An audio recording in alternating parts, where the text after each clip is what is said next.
नमस्कार दोस्तों, आज हम आपके सामने जो कहानी प्रस्तुत करने जा रहे हैं उस कहानी का नाम है बादशाह का सपना। चतुराई और बुद्धि के सही इस्तेमाल के लिए बिरबल के किस्से खूब मशहूर है।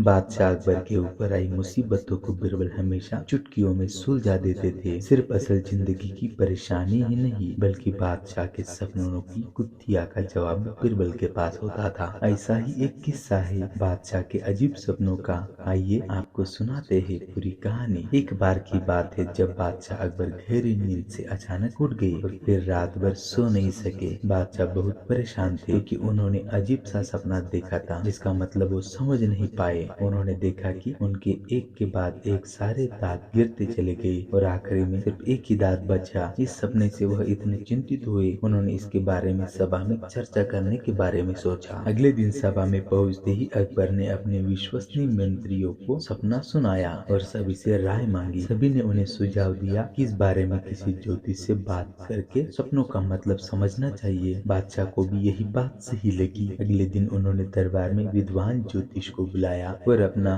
सपना सुनाया। इसके बाद सभी ज्योतिषों ने आपस में विचार विमर्श किया। फिर उन्होंने बादशाह से कहा, जहांपनाह, इस सपने का यह मतलब है कि आपके सभी रिश्तेदार आपसे पहले ही मर जाएंगे। ज्योतिषों की यह बात सुनकर अकबर को बहुत गुस्सा आया और उन्होंने सभी ज्योतिषों को दरबार से जाने का आदेश दिया। उन सभी के जाने के बाद बादशाह अकबर ने बिरबल को बुलाया और कहा, बिरबल, तुम्हारे अनुसार हमारे सपने का क्या मतलब हो सकता है? बिरबल कहते हैं, हुजूर, मेरे हिसाब से आपके सपने का यह मतलब हो सकता है कि आपके सभी रिश्तेदार में से आपकी उम्र सबसे ज्यादा होगी और आप उन सभी से ज्यादा समय तक जीवित रह सकते हैं। इस बात को सुनकर बादशाह अकबर बहुत खुश हो गए। वहां मौजूद सभी मंत्रियों ने सोचा बिरबल ने भी ज्योतिषों की ही बात को दोहरा दिया है। इतने में बिरबल ने उन मंत्रियों से कहा, देखो, बात वही थी, बस कहने का तरीका अलग था। बात को हमेशा सही तरीके से सामने रखा जाना चाहिए। मंत्रियों को इतना कहकर बिरबल सभा से चले गए और फिर एक बार सभी दरबारियों ने बिरबल के नाम की तालियां बजा दी।